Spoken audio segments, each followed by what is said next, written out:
ॐ अज्ञानतिमिरान्धस्य ज्ञानाञ्जनशलाकया चक्षुरुन्मीलितं येन तस्मै श्रीगुरवे नमः। श्रीचैतन्यमनोभीष्टं स्थापितं येन भूतले स्वयं रूपः कदा मह्यं ददाति स्वपदान्तिकम्। नमावो विष्णुपदाय कृष्णप्रेष्ठाय भूतले श्रीमते भक्तिवेदान्तस्वामिनिति नाम्ने। नमस्ते सरस्वतीदेवे गौरवाणी प्रचारिणे निर्विशेषा शून्यवादी पाश्चात्यते सता। जय श्री कृष्ण चैतन्य प्रभु नित्यानंद श्री अद्वैत गदाधर श्रीवासादि गौर भक्त वृंद। हरे कृष्णा कृष्ण कृष्ण कृष्ण हरे हरे हरे राम राम राम हरे हरे। ॐ नमो भगवते वासुदेवाय। ॐ नमो भगवते वासुदेवाय। ॐ नमो भगवते वासुदेवाय। ॐ नमो भगवते वासुदेवाय। ॐ नमो भगवते वासुदेवाय। ॐ नमो भगवते वासुदेवाय। హరే కృష్ణ. భక్తులందరికీ శ్రీకృష్ణ శుభమస్తు. మరి ఈ రోజున మనము భాగవత కథలలోని భక్త ధ్రువుని యొక్క భగవద్ధామ గమనము అంటే యా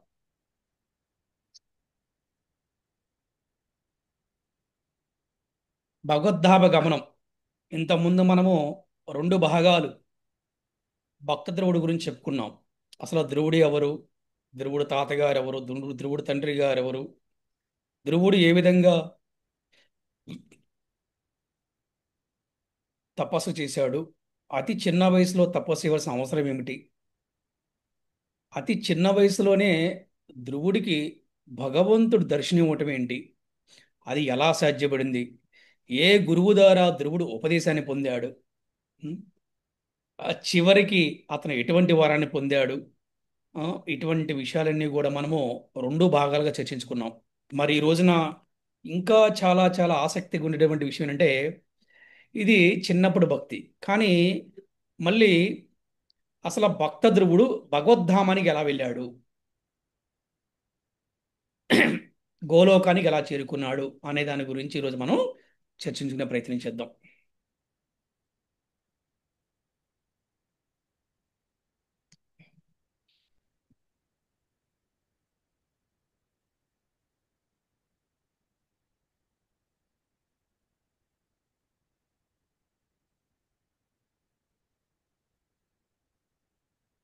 భగవంతుడు సేవ పట్ల ఆసక్తి తగ్గిన వారికి, భగవంతుడి పట్ల ప్రేమ లేని వారికి, అంటే భగవంతుడి పట్ల ప్రేమ పోయిన వారికి, భగవంతుడు సేవని అశ్రద్ధ చేసేవారికి ఈ భౌతిక జగత్తులోకి రావలసిన అవసరం ఉంటుంది. అందుకే ఈ యొక్క భౌతిక జగత్తు, దీన్నే భూలోకం అన్నారు. ఇక్కడికి రావటం వల్ల నష్టం ఏంటంటే జన్మ మృత్యు జరావ్యాధి. జన్మిస్తారు, మరణిస్తారు, అలాగే వ్యాధులతో కూడా బాధపడుతూ ఉంటారు. ఇది చక్రం, జీవిత చక్రం అంటారనమాట. ఈ జీవిత చక్రంలో తిరగబడేటువంటి ఒక జీవుడు ఎవరైతే ఉన్నారో వారు గురువు యొక్క కరుణతోటి, కృష్ణుడి యొక్క కరుణతోటి భక్తిలో వాళ్ళు మళ్ళీ సాధన చేస్తూ మళ్ళీ భగవంతుణ్ణే చేరుకొని భగవద్ధామం వెళ్తాం కోసం శ్రీకారం చుట్టుకుంటారు కొంతమంది.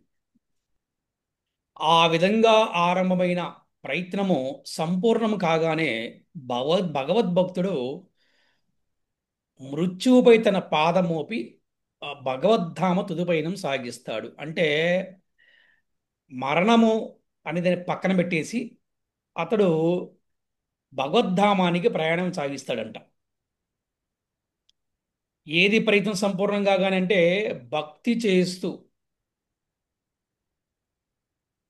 చివరి రోజుల వరకు కూడా భక్తి చేస్తూ అతను మృత్యువుకు భయపడకుండా భగవద్ధామం వెళ్తానికి అంటే గోలోకం వైకుంఠకి వెళ్తాం కోసం అతను ప్రయత్నిస్తూ ఉంటాడనమాట.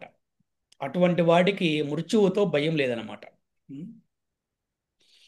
అందుకే భగవద్ధామము అంటే ఈ వైకుంఠము గోలోకము చాలా దూరము. అందుకే అది వైకుంఠం అని పిలువబడింది.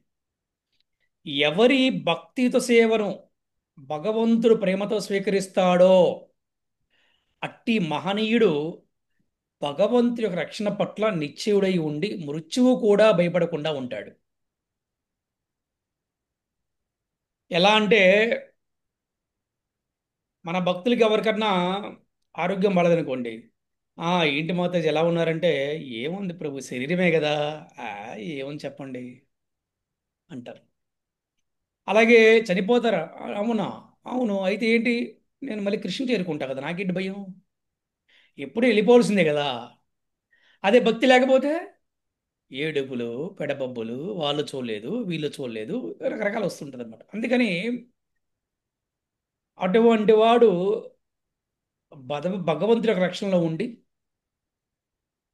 మృత్యువు కూడా భయపడకుండా ఉంటాడు.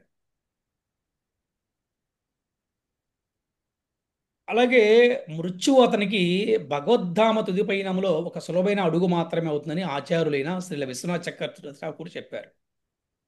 అంటే భగవద్ధామం చేరుకుంటానికి మృత్యువు అంటే మరణము ఒక తొలి అడుగు అవుతుందంట. అంతే కదా. ఇప్పుడు మరణిస్తేనే కదా అక్కడ వెళ్ళేది. అందుకని దాని గురించి తొలి అడుగు మాత్రమే, అందుకని ఎవరు కూడా భయపడాల్సిన అవసరం లేదు అని మన గొప్ప ఆచార్యులు శ్రీల విశ్వనాథ చక్రవర్తి ఠాకూర్లు వ్యాఖ్యానించారనమాట. భక్తులు పొందేటటువంటి ఈ విజయము పరమ అద్భుతమైంది. ఇది నిజంగా చాలా గొప్ప విజయం. అది అందరి వల్ల కాదు, అందరి వల్ల అవుతుందంటే చాలా కష్టం. ఎవరి వల్ల అవుతుందంటే నిరంతరం కూడా హరే కృష్ణ హరే కృష్ణ కృష్ణ కృష్ణ హరే హరే, హరే రామ రామ రామ హరే హరే అని జపం చేస్తూ మందిరాలకు వెళ్తూ బృందావనం, మధుర, ఇలాగా ద్వారక, పూరి ఇలాగ యాత్రలు చేసుకుంటూ చక్కగా చివరి రోజుల్లో అంటే శరీరం విడిచిపెట్టే సమయంలో కూడా ఎవరైతే కృష్ణారామాన్ని శరీరం విడిచిపెడతారో వారు మాత్రమే భగవద్ధామం చేరుకుంటారు. అటువంటి భక్తులు పొందిన విజయం ఏంటిదంటే పరమ అద్భుతమైనది, చిన్న విషయం కాదు.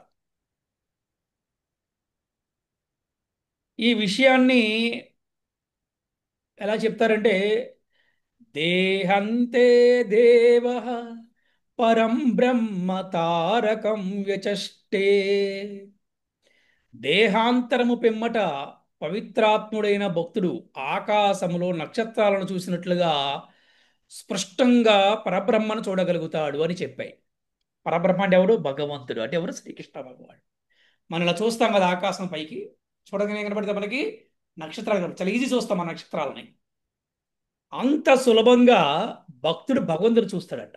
చూసారా? ఎప్పుడు? ఈ దేహాన్ని విడిచిపెట్టిన తర్వాత. ఈ దేహాన్ని విడిచిపెట్టిన తర్వాత అక్కడ ఇంకో ఆధ్యాత్మిక శరీరం ఇస్తారనమాట. ఆ ఆధ్యాత్మిక శరీరం ద్వారా భగవంతుణ్ణి అలా చూస్తారంటే ఎలాగ మనం ఎంత ఈజీగా అయితే ఆకాశంలో చుక్కలు చూస్తున్నామో అలా చూస్తారంటే భక్తుడు భగవంతుణ్ణి. చూసారా? అందుకే ఏమన్నారు? ఈ విజయము పరమ అద్భుతమైనది అని చెప్పారనమాట. హరిం వినానైవ మృతిం తరంతి అని చెప్పబడింది. అంటే కఠోరమైన తపస్సులు చేసిన, పర్వతపు అంచుల నుండి దుమికినా, తీర్థాటనము చేసిన, శాస్త్ర అధ్యయనం చేసిన, అగ్నిహోత్రాదులతో అర్చించిన, నానా తత్వవాదములు చేసిన, శ్రీహరి లేకుండా ఎవరును కూడా మృత్యుమును తరింపలేరు. గుర్తుపెట్టుకో. ఇక్కడ భాగవతం చెప్పింది. ఎన్ని తపస్సులు చేసినా, ఎన్ని యజ్ఞాలు యాగాలు చేసినా, ఓ హిమాలయ పర్వతాలకు దూకినా, ఎన్ని తీర్థయాత్రలు చేసినా, ఎన్ని శాస్త్రాలు చదివినా కూడా శ్రీహరి లేకుండా ఎవరు కూడా మృత్యువుని తరించలేరు. తరించడం అంటే ఏంటి? గొప్ప అనుభూతిని పొందుతారు. అమ్మ, నేను నేను కృష్ణుడి దగ్గరికి వెళ్తున్నాను, నేను భగవంతుడి దగ్గరికి వెళ్తున్నాను. అది తరించడం అంటే మృత్యువుని. అదే భక్తి లేని వాడు ఏం చేసి ఏడుస్తూ ఉంటాడు, నేను చచ్చిపోతాను, నేను చెప్పి ఏడుస్తూ ఉంటాడు అనమాట. కదా, ఎంత ఖర్చు అయినా పర్లేదు, బతికించండి. అది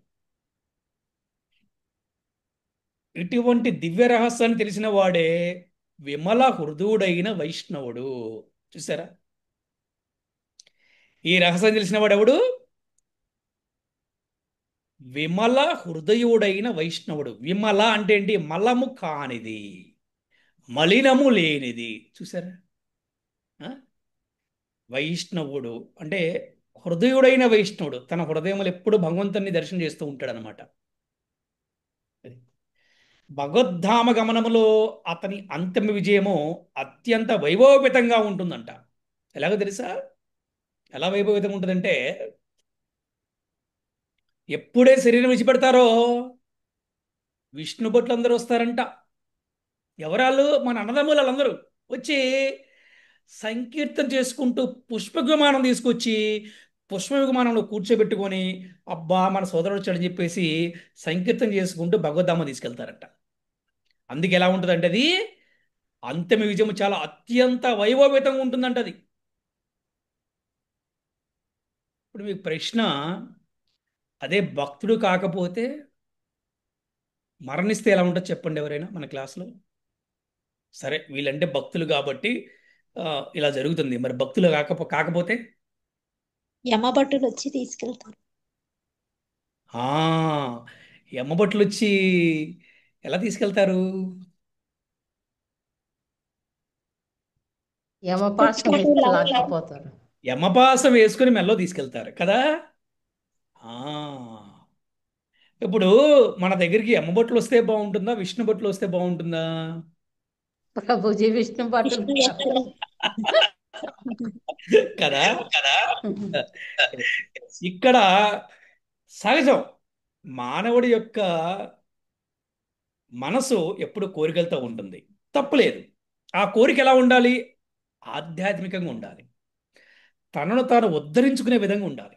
తను భగవంతుని చేరుకునే విధంగా ఉండాలి. ఆ కోరిక తప్పు కాదు. భగవంతుడు సేవ కోసం కోరిక ఉండాలి. నేను 2024లో జగన్నాథ రథయాత్ర చేసినప్పుడు నాకు కొద్దిగా అసంతృప్తిగా ఉంది. బాగా జరిగింది, బాగా జరిగింది. ఏంటి అసంతృప్తి అంటే, నా జగన్నాథుడికి కొత్త రథం లేదే, నా జగన్నాథుడికి సొంత రథం లేదే అనే ఒక కోరిక కలిగింది నాకు. ప్రభుజీ ఏమి లేదని. నా జగన్నాథుడికి సొంత రథం లేదు, సొంత రథం లేదు, ఓకే ఓకే. కొత్త రథం లేదు. ఎక్కడి నుంచో ఒక చోట నుంచి తీసుకొచ్చాము అనే భావన వచ్చింది. ఈ 2025లో అద్భుతమైనటువంటి కొత్త రథాన్ని తయారు చేసి జగన్నాథుడిని మనము రథయాత్ర చేయగలిగాం. అంటే మన కోరికలు భగవంతుడు సేవ కోసం ఉండొచ్చు కోరికలు. అలాగే భగవద్ధామ వెళ్ళటానికి కోరిక ఉండొచ్చు. ఈ విధంగా కోరిక ఉంది, కానీ కోరికను మనము సాధించుకోవాలి. ఎలాగా? సాధనతో సాధించుకోవాలి. అందుకని అందరూ అంటారు, చిన్నపిల్లలకి భక్తి ఎందుకండి, అంత చిన్న వయసులో అంటారు. చిన్నప్పటి నుంచి భక్తి చేస్తూ ఉంటే అది అలవాటైపోయి చక్కగా జీవితాంతం చేస్తూ ఉంటారు. అప్పుడు జీవితం చివరిలో కూడా కృష్ణ రామ నారాయణ వాసుదేవ అంటారు. భక్తి లేకపోతే ఆ మనవడు, ఈ మనవడు, ఆ అక్క, ఈ చెల్లి ఇలా పిలుస్తూ ఉంటే మళ్ళీ వీళ్ళు వాళ్ళ బంధువుల కడుపున పుట్టాలి. అది అందుకని భక్తుడి యొక్క భగవద్ధామ గమనము వైభవోపేతంగా ఉంటుందంట. అదే భక్తుడు కాకపోతే ఎలా ఉంటుందండి? చాలా అసహ్యంగా, అవమానంగా, పరమ దరిద్రంగా ఉంటుందంట. మనం చెప్పుకున్నాం కూడా ఇంతకుముందే. యమపాసం వేసుకుని తీసుకెళ్తారు. అక్కడ వైతరిణి నది దగ్గర వదిలేస్తారు. ఆ వైతరి నదిలో ఏముంటుందండి? చెప్పండి ఎవరు? ఆ వైతరి నదిలో ఏముంటుంది? పాములు చీము, నెత్తురు, పాములు. చీము. చీము, నెత్తురు. ఆ? అంత ఘోరాతి ఘోరంగా ఉంటుందంట. ఉం? అటువంటి నది నుంచి దాటి వెళ్ళాలంట వాళ్ళు. ఏది? యమలోకానికి. అక్కడ మళ్ళీ యమధర్మరావు చీఫ్ జస్టిస్, ప్రధాన న్యాయమూర్తి అక్కడ. ఆయన దగ్గర నుంచో పెడతారు. ఏం చేశాడు అని అడుగుతారు. ఏమి మంచి చేశాడు, ఏమి చెడు చేశాడు, ఏం పుణ్యం చేశాడు, ఏం పాపం చేశాడు. పాపం చేశాడా? నరకంలో శిక్ష వేయండి. పుణ్యం చేశాడా? స్వర్గాన్ని పంపించండి. మళ్ళీ పుణ్యం తగ్గిపోయిందా? మళ్ళీ భూలోకాన్ని పంపించండి. కొంతకాలం పుణ్యము, కొంతకాలం పాపం, కొంతకాలం స్వర్గము, కొంతకాలం నరకము. అందుకే మన వైష్ణవులు ఏమనుకుంటారంటే, నాకు పుణ్యం వద్దు, నాకు పాపం వద్దు. ఏం కావాలంటే నిరంతరం కృష్ణుడికే సేవ చేయాలి. నేను ఎవరికేం సేవ చేసినా కూడా, నేను అన్నదాన సేవ చేయొచ్చు, లేకపోతే వస్త్రదాన సేవ చేయొచ్చు, విద్యాదానం చేయొచ్చు. ఏం చేసినా కూడా అయ్యా నాకు సంబంధం కృష్ణ అర్పణం, కృష్ణుడు నాచే చేయించాడు, ఇది నాకు సంబంధం కాదు నాయన. నేను చేశాను అనుకుంటే నాకు మళ్ళీ పుణ్యం వస్తుంది. నేను చేశాను అనుకుంటే మళ్ళీ నేను బంధాలు చిక్కోవాలి. అందుకని వైష్ణవుడు ఏం కోరుకున్నాడంటే, నాకు పుణ్యం వద్దు, పాపం కూడా వద్దు, నాకు స్వర్గం వద్దు, నాకు నరకం వద్దు. నాకేం కావాలంటే కృష్ణధామానికే వెళ్ళాలి, భగవద్ధామానికే వెళ్ళాలి. ఇదే నా కోరిక. ఆ విధంగా భక్తుడి యొక్క భగవద్ధామ ప్రయాణం వైభవోపేతంగా ఉంటుందంట.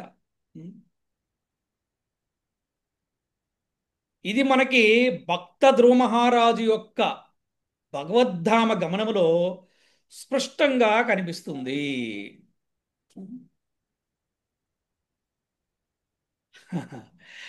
పంచవర్ష ప్రాయంలోనే భగవద్ దర్శనం పొందిన భక్త ధ్రువుడు చివరకు భగవద్ అనుగ్రహంతోటి భగవద్ధామానికి వెళ్ళాడు. పంచవర్షం అంటే ఏంటి?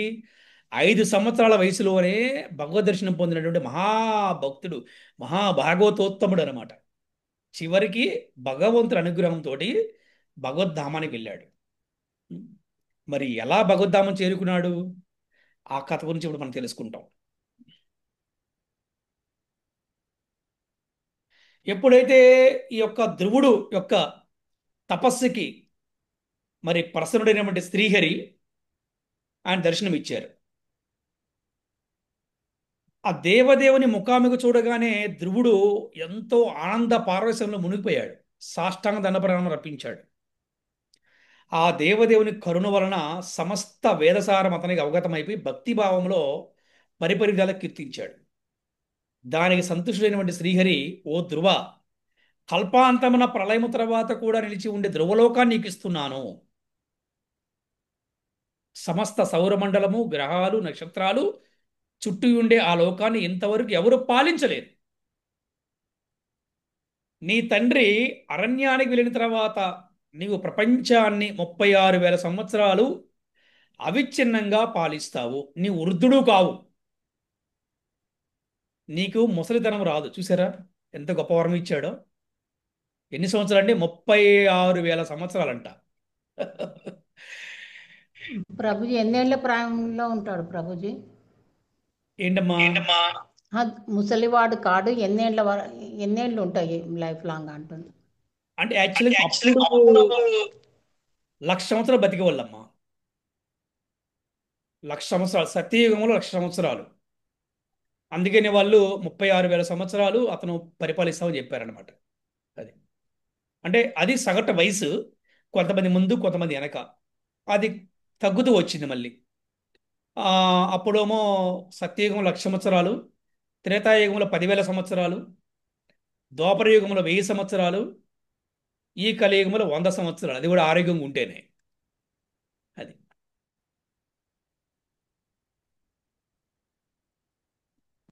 అలాగే నీవు సమస్త భౌతిక సుఖాలు అనుభవించి చివరి నన్ను స్మరిస్తావు అని చెప్పాడు అనమాట.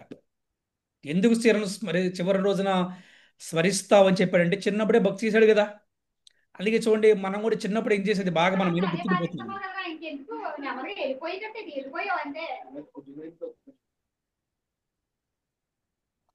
హరే కృష్ణ.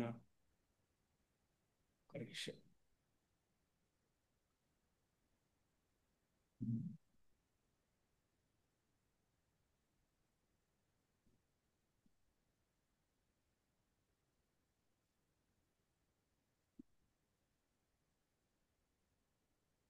తర్వాత నువ్వు నా లోకాన్ని చేరుకుంటావు.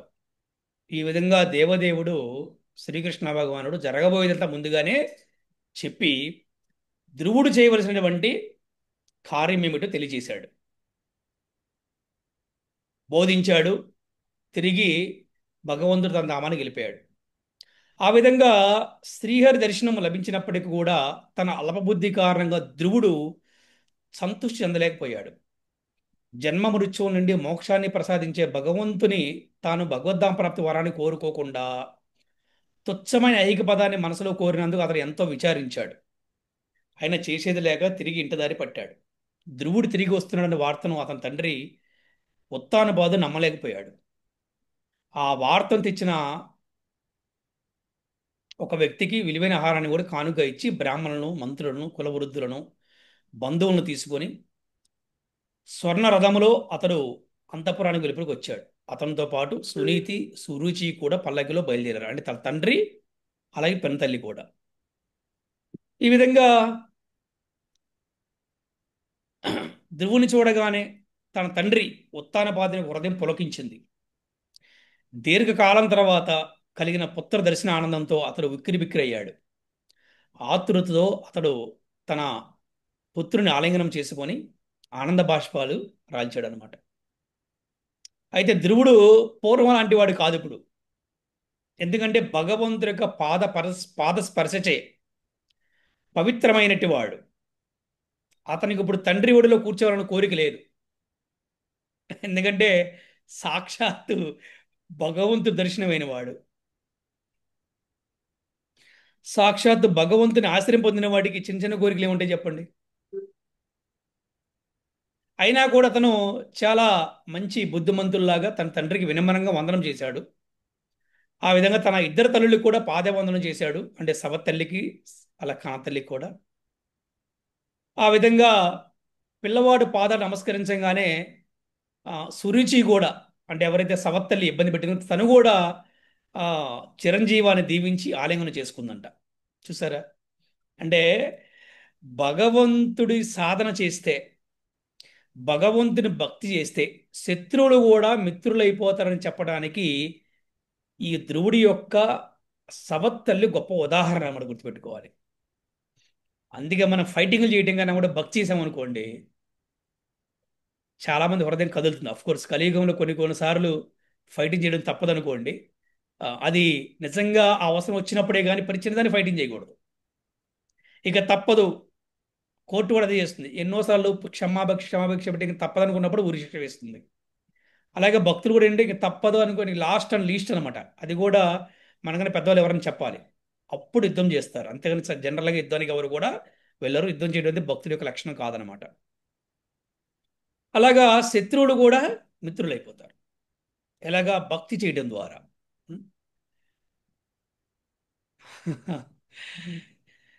నీళ్లు ప్రయత్నం లేకుండానే పల్లానికి ప్రవహించినట్లు శ్రీహరి కృపాపాత్రులైన వారికి సకల జీవుల గౌరవాన్ని ఇస్తారు కదా. శ్రీహరి కృప ఉంటే సమాజంలో అందరూ గౌరవిస్తారు, అన్ని జీవులు కూడా గౌరవిస్తాయంట.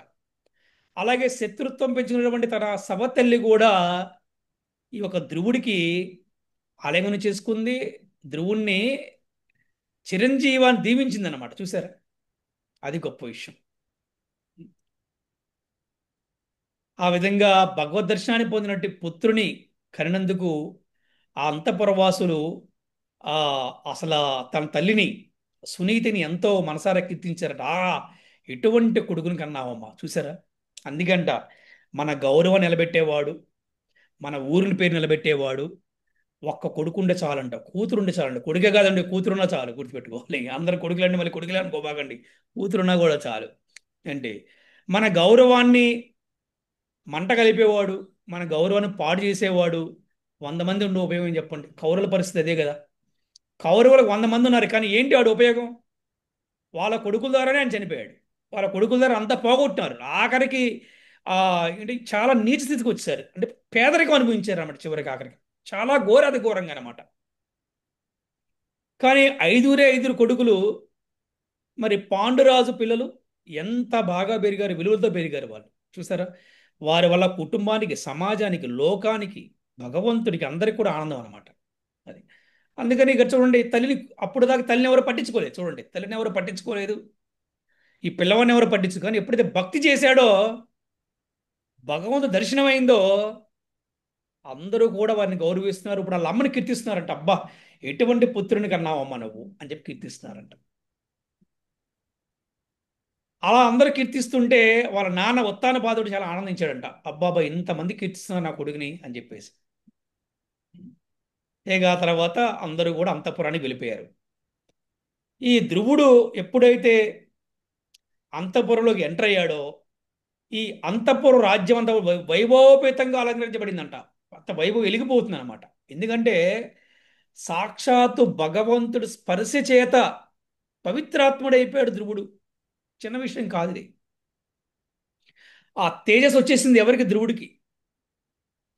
అలాగా చక్కగా ఆ ఒక్క రాజమందిరం అంతా కూడా మామిడాకులతోటి, పూర్ణ కుంభాలతోటి, మకర తోరణాలతోటి, రంగువలులతోటి అన్నీ కూడా అలంకరించబడ్డాయంట. అక్కడ రాజమందిరము, ఆ ఇల్లు, రహదారులు, మొత్తం ఆ ఊరంతా కూడా చక్కగా అసలు గంధపు నీరు చల్లబడిందంట. ఆ విధంగా అక్కడ ధ్రువుడు ఆ, అక్కడికి అంతఃపురంలోకి ఆయన ప్రవేశించడం, అందరూ కూడా మాతృవాత్సల్యంతో దీవించారంటే, నువ్వు నా కొడుకు లాంటి అని చెప్పి అందరూ దీవించారంట. ఎన్నో పాటలు పాడారంట, మనోహరమైన గీతాలు పాడారంట. ఎందుకంటే భక్తుడంటే మామూలు భక్తుడంటే ఏమన్నారు అసలు? ఇదంతా భగవంతుడి ప్లాన్ అనమాట. తన భక్తిని గౌరవించేలా చేస్తుంటాడు భగవంతుడు అనమాట. ఆ విధంగా ధ్రువుడు తన తండ్రి భవనంలో ప్రవేశించాడు. ఆ విధంగా ఆయన సుఖంగా జీవిస్తూ యుక్త వయస్కుడయ్యాడు. ఇప్పుడు ధ్రువుడు మరి యుక్త వయస్కుడికి వచ్చాడు అనమాట. ఇప్పుడు ఇంకేంటి? ధ్రువుడు రాజ్యభారాన్ని స్వీకరించడానికి, రాజుగా పట్టాభిషేకం చేయడానికి తగిన వయసు పొందాడని, అతడు రాజు కావడానికి మంత్రులు కూడా సమ్మతించారని, ప్రజలు కూడా దానిని ఆమోదించారని తెలుసుకున్నాడు ఉత్తానపాదుడు, అంటే ధ్రువుడి యొక్క తండ్రి. ఒక శుభముహూర్తంలో అతనిని భూమండలానికి చక్రవర్తిగా చేయాలని చెప్పి అనుకున్నారు. తర్వాత తన వృద్ధావస్థని గమనించిన వాడే ఆ రాజు ఆత్మోద్ధారం కొరకు వనానికి వెళ్ళాడు. ఆ విధంగా కొడుకు నుంచే అతను స్ఫూర్తిని పొందాడంట. చూసారా? ఇది చాలా రేరు జరుగుతుంది కదా. జనరల్గా సంస్కారము అనేది తల్లిదండ్రుల నుంచి పిల్లలకు రావాలి. కానీ ఇక్కడ పిల్లవాడి నుంచి తండ్రికి వచ్చింది. మీ అందరికి ప్రశ్న, సంస్కారం అంటే ఏంటి చెప్పండి? ఎవరన్నా ట్రై చేయండి. సంస్కారం అంటే ఏమిటి? వినయ విధేయతలతో ఉండడం గురించి. వినయం విధేయత. భక్తితో కూడిన వినయ విధేయతలు. భక్తి లేకుండా ఉండే వినయ విధేయతలకి అక్కడ వాల్యూ లేదు. దాన్ని సంస్కారం అనరు. ఇవాళ కార్పొరేట్ కంపెనీలు కూడా చాలా వినయంగా మాట్లాడతారు. అవునా? చాలా మర్యాదగా మాట్లాడతారు. కానీ అలా కాదు. సంస్కారం అంటే ఏంటంటే భక్తితో కూడినటువంటి వినయము, విధేయత. దాన్నే సంస్కారం అన్నారు. అంతేకాకుండా భగవంతుని కేంద్రంగా పెట్టుకొని చేసే ఏ కార్యమైనా సరే దాన్ని సంస్కారం అంటారనమాట. అలాగా ప్రతి మనిషికి జన్మదినం నుంచి జన్మదిన సంస్కారంతో మొదలుకొని అంతిమ సంస్కారం వరకు 16 సంస్కారాలు ఉంటాయి మనకి. ఇది సంస్కారం అంటే. సంస్కారం అంటే కేవలం వినయ విధేయత ఒకటే కాదు, భక్తితో కూడినటువంటి వినయ విధేయతలు. భక్తిని కేంద్రంగా చేసుకుని భగవంతుని కేంద్రంగా పెట్టుకుని చేసే కార్యాన్ని సంస్కారం అన్నారనమాట. ఆ విధంగా భక్తి అనే సంస్కారము కొడుకు నుంచే స్ఫూర్తి పొందాడు ఉత్తానపాదుడు, అంటే ధ్రువుడి యొక్క తండ్రి. చూసారా? జనరల్గా పెద్దవాళ్ళ నుంచి పిల్లలు రావాలి, కానీ ఇక్కడ ధ్రువుడి ద్వారా తన తండ్రికి వచ్చిందనమాట.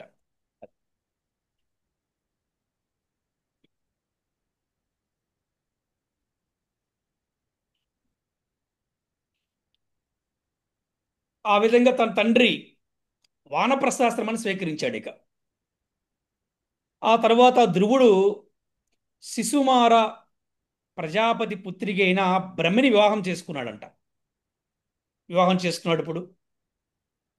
అలాగే కల్పము వత్సరము అనే ఇద్దరు పుత్రులను కూడా పొందాడంట.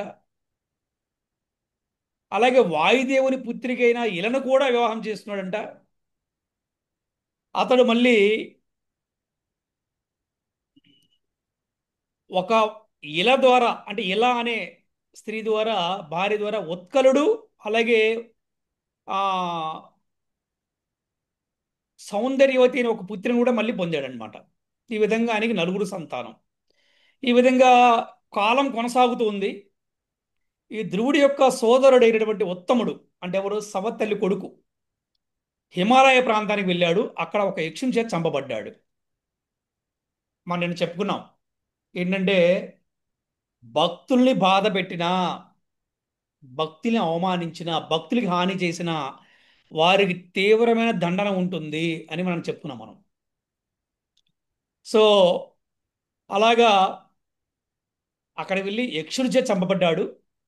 ఆ విధంగా అది విని బాగా దుఃఖించి బాధపడిన తల్లి సురుచి అరణ్యంలోకి వెళ్ళి అక్కడ అక్కడ చిక్కి ఒక అగ్నిలో ఆవిడ కూడా మరణించింది. తన సోదరుడు యక్షుల చేతిలో చంపబడని విన్న ధ్రువుని కోపం వచ్చింది. వెంటనే తన రథాన్ని ఎక్కి ఆ ఊరిపై దండెత్తాడు. అక్కడ భీకరంగా ధ్రువుడు శంఖానాదం చేశాడు. అవి సమస్త దిక్కులను కూడా కంపించేసాగాయి. దాంతో యక్షభక్తులు అందరూ కూడా చాలా భయపడ్డారు. ఆ విధంగా అక్కడికి వెళ్ళటము, మరి అక్కడ ఆ యక్షులు చంపడం ప్రారంభించాడు బాణాలు వేస్తూ. ఎవరు, ధ్రువుడు.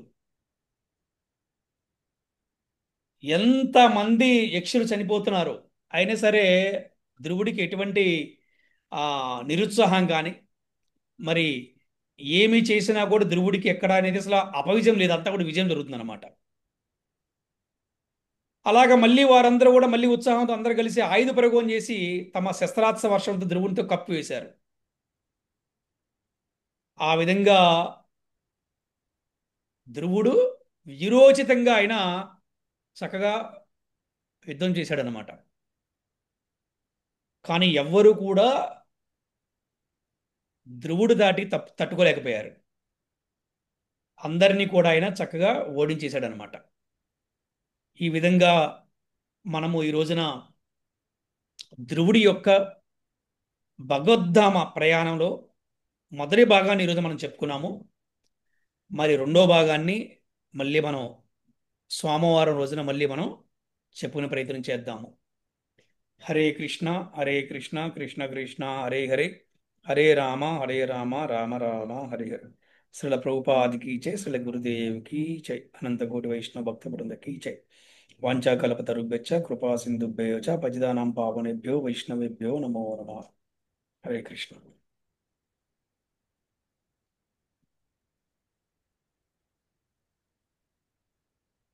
హరే కృష్ణ. ఈరోజు మనము భక్త ధ్రువుడి యొక్క భగవద్ధామ గమనం గురించి ఈరోజు మనము చర్చించుకున్నాము. ఇందులో మీకు ఏమైనా సందేహం ఉంటే అడగవచ్చు. అలాగే ఇందులో మోరల్ ఏంటి, మీకు ఏం అర్థమైంది కూడా మీరు తెలియచేయవచ్చు. హరే కృష్ణ. ఉంది కదా గురూజీ ప్రతి ఒక్కరి మనసులో. అవును.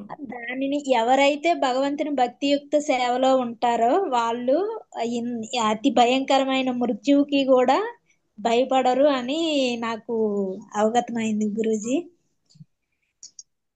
తర్వాత అదే భక్తి చేస్తే మనకుండే శత్రువులు కూడా మిత్రులుగా మారిపోతారు అనేది తెలుసుకున్నాను గురూజీ. దానికి బెస్ట్ ఎగ్జాంపుల్ సురుచి చాలా అవమానపరిచింది ధ్రువుణ్ణి. కానీ ఆయన భగవంతుని దర్శనం చేసుకొని వచ్చిన తర్వాత ఆవిడ కూడా ఆశీర్వదించింది గురూజీ. అంటే ఆవిడ కూడా ఇంకా మనసు మారిపోయిందనమాట. ధ్రువుని వైపే వచ్చేసింది ఇంకా. అలాగా శత్రువులు కూడా మనకి మిత్రులు అయిపోతారని అర్థమైంది గురూజీ. ధన్యవాదాలు గురూజీ. హరే కృష్ణ అమ్మ, బాగా చెప్పారు, వెరీ గుడ్. ఇప్పుడు ఆసక్తి లేని వారికి సేవ ఆ, సేవని అశ్రద్ధ చేసిన వారికి భౌతిక లోకానికి రావటం జరుగుతుందని తెలుసుకున్నాము. ఈ దేహాన్ని మనం విడిచిపెట్టిన తర్వాత మనం ఎంత ఈజీగా నక్షత్రాలను చూడగలుగుతామో అంత ఈజీగా భగవంతుని చూస్తామని తెలుసుకున్నాము. ఆ, భక్త ధ్రువుడు మొ- మా- 5 సంవత్సరంలోనే తపస్సు చేసి భగవద్ధామ గమనానికి వెళ్ళాడని తెలుసుకున్నాము. భగవద్ దర్శనం భగవంతుని దర్శనం చేసుకొని భగవద్ధామ గమనానికి వెళ్ళారని తెలుసుకున్నాము. 5 అంతేనా గురుజీ? సంవత్సరాల కాదు, 5 సంవత్సరాల వయసులో భగవద్ దర్శనం చేసుకున్నాడు అంతే.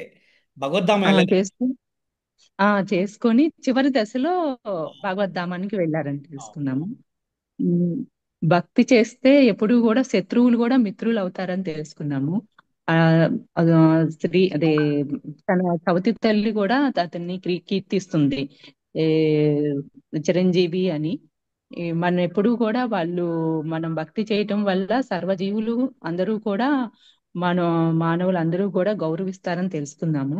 ఆ ఆ, అతడు యుక్త వయసుకు వచ్చిన తర్వాత ఉత్తానపాదుడు వానప్రస్థానికి వెళ్తూ భక్త ధ్రువునికి రాజ్యాభిషేకాన్ని పట్టాభిషేకం చేస్తారని తెలుసుకున్నాము.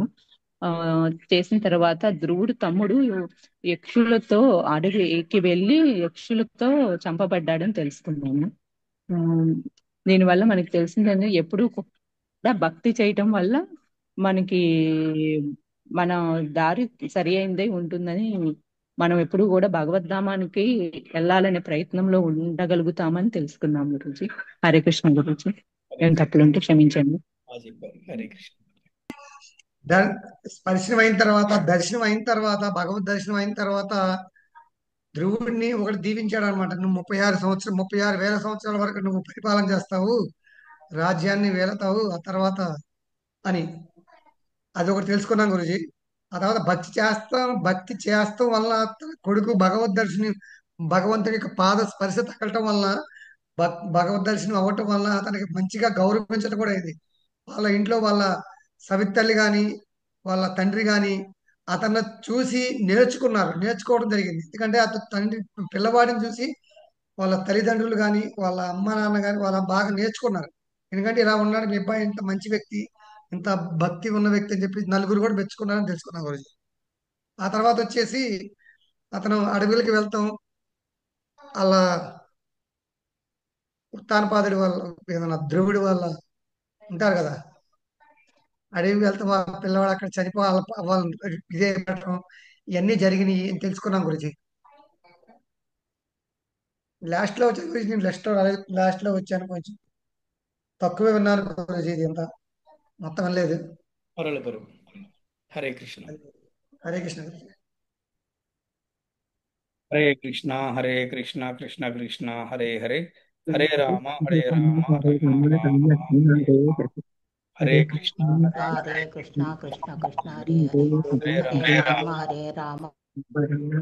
హరే కృష్ణ, హరే కృష్ణ, కృష్ణ కృష్ణ హరే హరే, హరే రామ రామ రామ హరే హరే.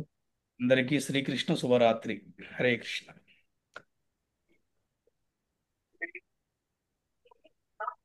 హరే కృష్ణ గురుజీ. హరే కృష్ణ గురించి. శ్రీకృష్ణ భక్త శుభరాత్రి గురించి. ధ్రువుని హరే కృష్ణ గురూజీ. హరే కృష్ణ. భగవద్ధామ గమనం గురించి తెలుసుకున్నాము. Thank you Guruji.